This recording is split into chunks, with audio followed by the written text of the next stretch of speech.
packs that I bought was like this. So it come as a pack. You had your pre-scored cards that you could use, your envelopes, you had your threads, a needle, and like a hat pin to do the pricking with. Oh, sorry, just knocked on my camera. And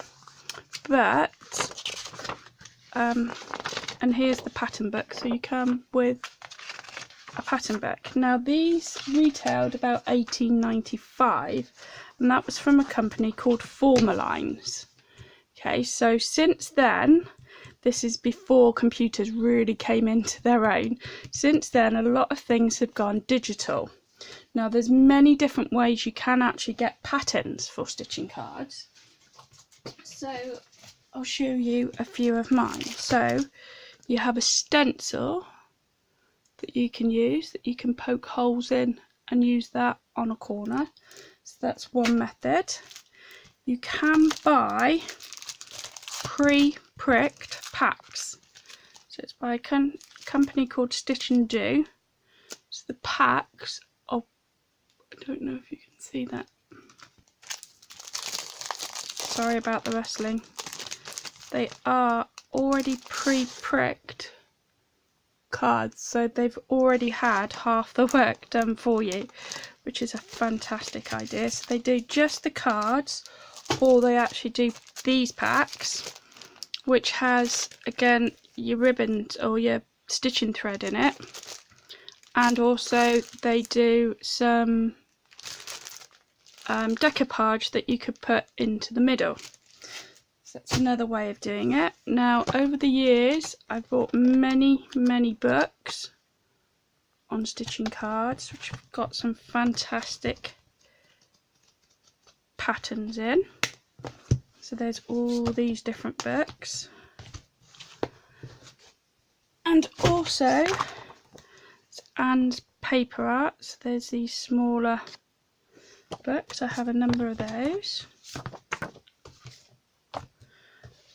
And then you used to be able to buy these, which was a pattern book, so you'd be able to use that pattern, and then you had the decoupage sheets with it. Now I've always found these really pretty, and as you can see, I've never ever used a single one, and I have loads of them, which is a real shame really. So that's how you could buy the books. You also can now download your images, so you can purchase it. Now there are a number of stores that you can purchase from, and I will try and put a link in the description below for where I can get, or where you can get your patterns from.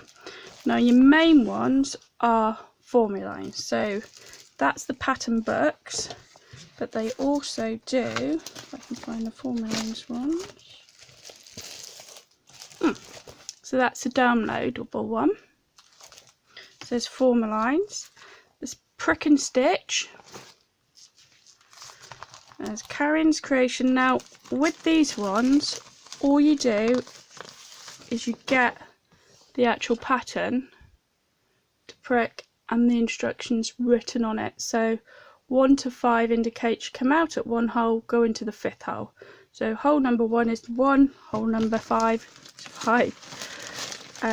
So that's that. There's also stitching cards and paper arts, and again stitching cards. Now if you get them from somewhere like Stitching Cards, what you tend to get is your front sheet.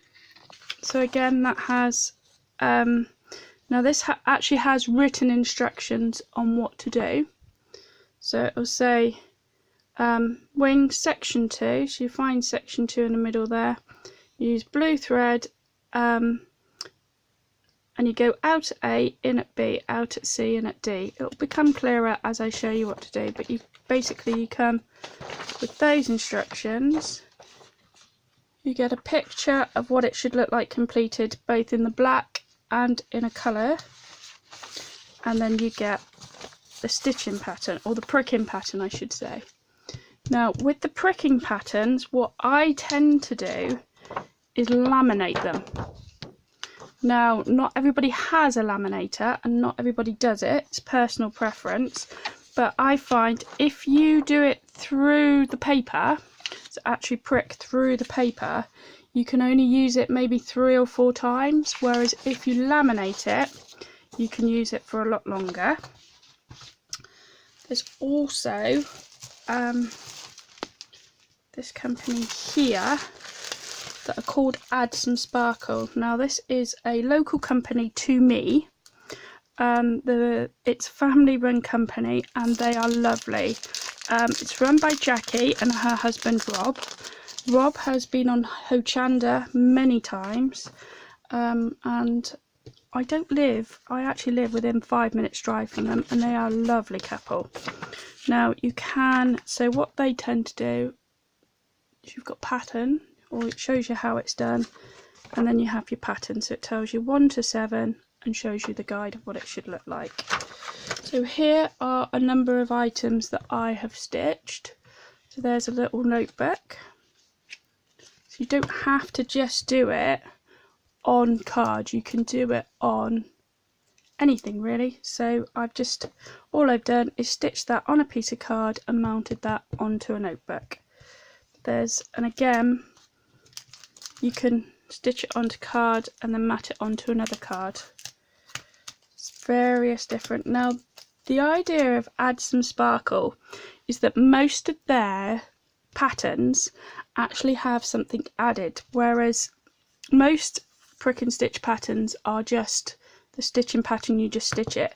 With Add Some Sparkle, you normally have to add an element, so you have to add maybe a flower, maybe some gems. It's just that added sparkle, hence the Add Some Sparkle, I guess. So here's just a few others. I've done loads that, see, I've pricked them, stitched them. That's the dragonfly from earlier. Now these are the ones I've done on the trifold card. So some are trifold and some are just stitched on card and they're just waiting to be mounted. So I have done loads, and there are thousands and thousands and thousands, that's another Add Some Sparkle, patterns out there. Now I thought I had lots, but others have loads more than I do. Oh, here's some more love. As you can see, I did loads for Valentine's and never got round to selling them. And my other half only needs so many cards, doesn't he? These are for Father's Day that I'm yet to finish, and Father's Day's coming up, so I better get the shift on. So that's that. So without further ado, let's get into what you need to do. Now, you just need foam. Now these are foams that I have bought especially to do this with.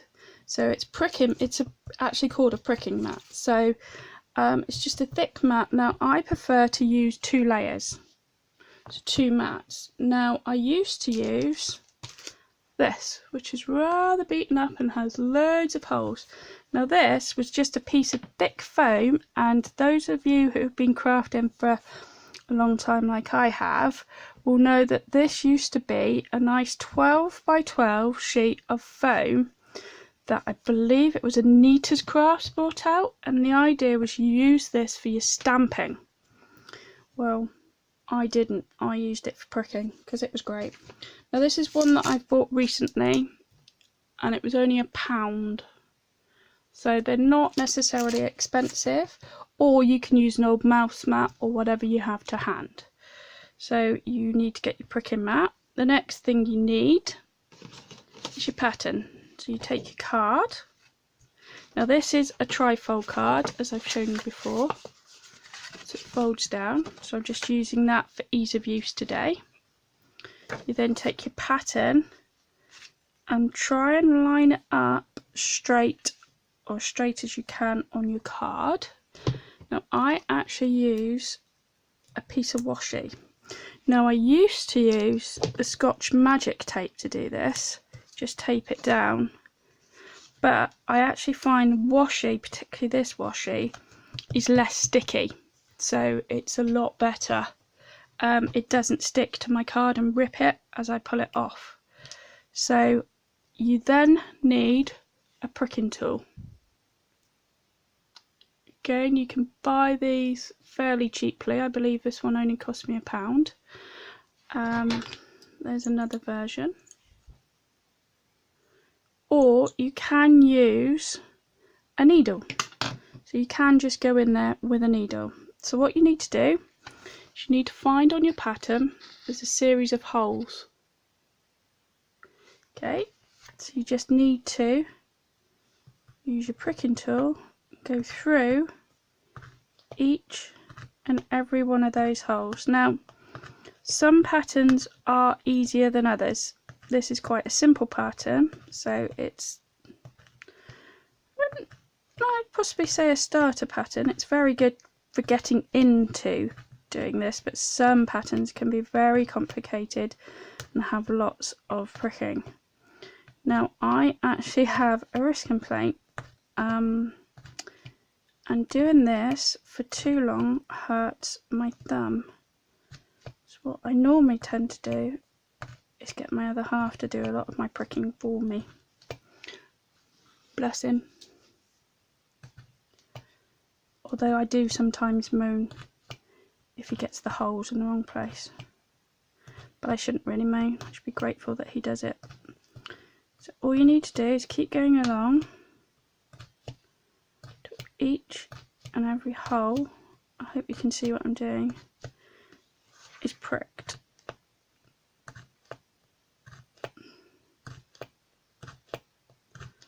Sorry guys, I don't know how to speed up videos at the moment because I'm only new, so I can't speed this along for you, but I hope it's not too boring. I did pick a pattern that I didn't think had too many holes, but I'm not the quickest of crafters, so some of you could probably do this a lot quicker than I can, and my wrist is hurting. So you just go along until the pattern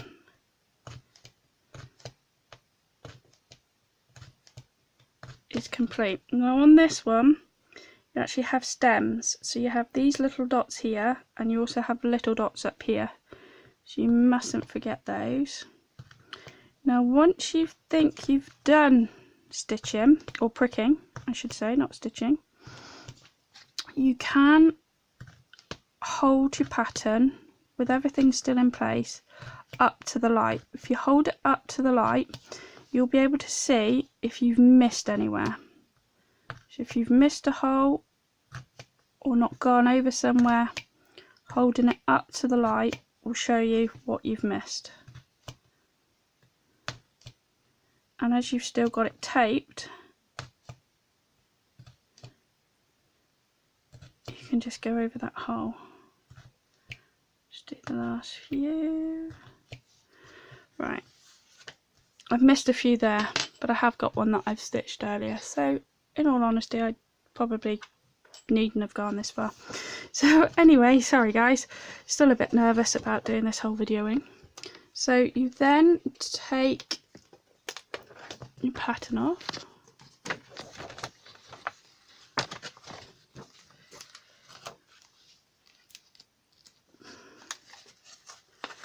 okay, so you then have a look at the pattern, and in this case it says bars outline is 1 to 10.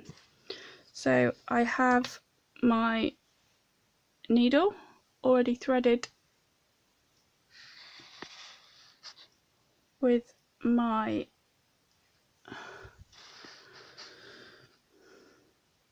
you're shouting the word at me, thread. Okay, so you need to choose your corner and go through the back of your first hole. So that's the first, so it's here, the first hole here, but from the back. So from the back, put it through, Now I've probably got my thread a bit long here, so you put it through and then you tape it down. Just use a tiny bit of Scotch tape. Now again, this is personal preference, so some people use Scotch tape, some people use double-sided tape. It is entirely up to you, as long as you tape it down to make it secure. Hope you can see that. So you then need to count. So that's hole number 1, and it was 1 to 10, remember? So it's hole number 1, 2, 3, 4, 5, 6, 7, 8, 9, 10. You just count until your 10th hole along, put your needle in, pull your thread through. Now what you then do, you turn it over to the back, and then you go to the next hole along. So you come out in the next hole along. Okay, so you pull that, sorry if I'm going off camera, pull that through, and then you go back over to the next hole, so to hole number 2. So you've come out at 1, gone in at 10, come out at 11, go in at 2. Now on these particular instructions it just says 1 to 10. On other instructions it does actually tell you where to go, so it will start you off going 1 to 10, 11 to 2, 3 to 12. I had to think then. So you just carry on going like this, pulling the thread through, and it means that you're not wasting thread. So on the back you're barely using any thread, and obviously all the detail is on the front. So again, just go and find your next hole, push that through, put it through, put it across, down the next hole, and so you continue. Okay, so I'll put that one to the side because you don't need to sit here and watch me doing it all. So this is in true pleater style, one I completed a bit earlier. So that is the finished product. Now I didn't show you, actually I should show you the stems. On this you take out, so at the bottom of the thing it says 1 to 1. So you come out of one hole, go across the pattern, which is here, so you come out a hole here, go across the pattern and match it up with the hole there, come out, in fact, see if I can find some green, just show you what to do on that.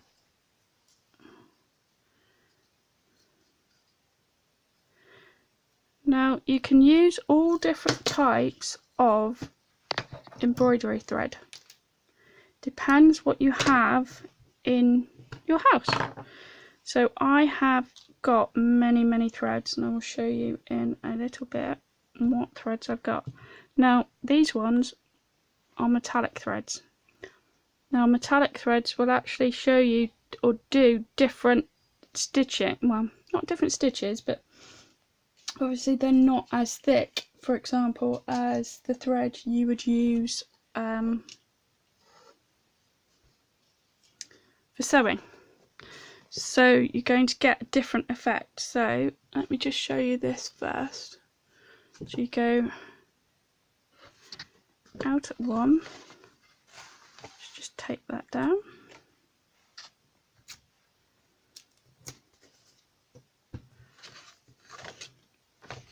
then you go across, find the coordinating hole,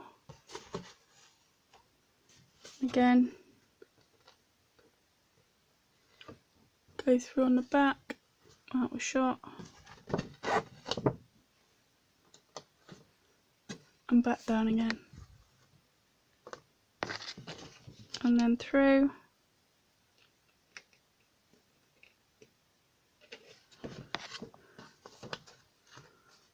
and then back up again. Now when you've finished, all you have to do is again get another piece of tape, tape it off and cut your thread like that. So when you've completely finished, the inside, depending on whether you've dragged it across or not, will look something similar to that. Now on this one it looks like I've actually used double-sided sticky tape. It's one I did a little while ago. So now, as I said, this is an Add Some Sparkle pattern, so in true Add Some Sparkle style, I'm going to add some sparkle. So I've got these flowers that I purchased from them that you can just line up. You can just pop them on there. So you just arrange them how you wish to have them, and you just get a bit of glue.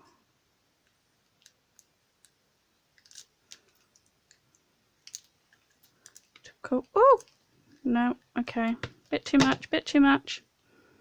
Ooh, ooh. Nice little mistake there. Right, so a bit of glue on the back. Whew.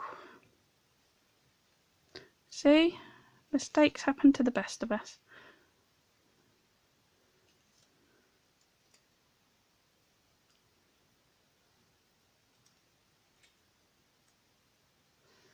Stick these down.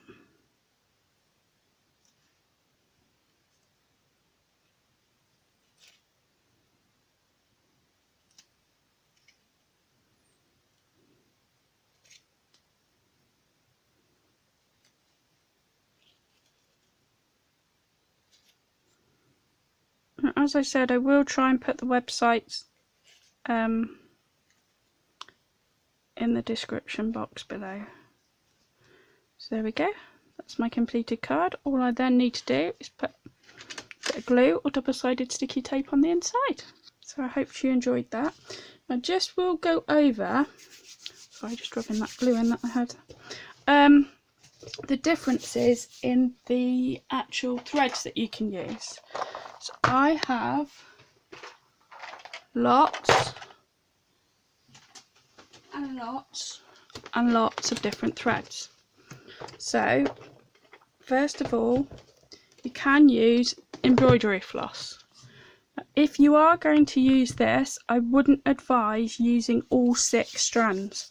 I would advise you picking your colour, taking a bit, I'm all sticky now, taking a bit off and pulling 2 strand threads off and just using 2 threads at a time.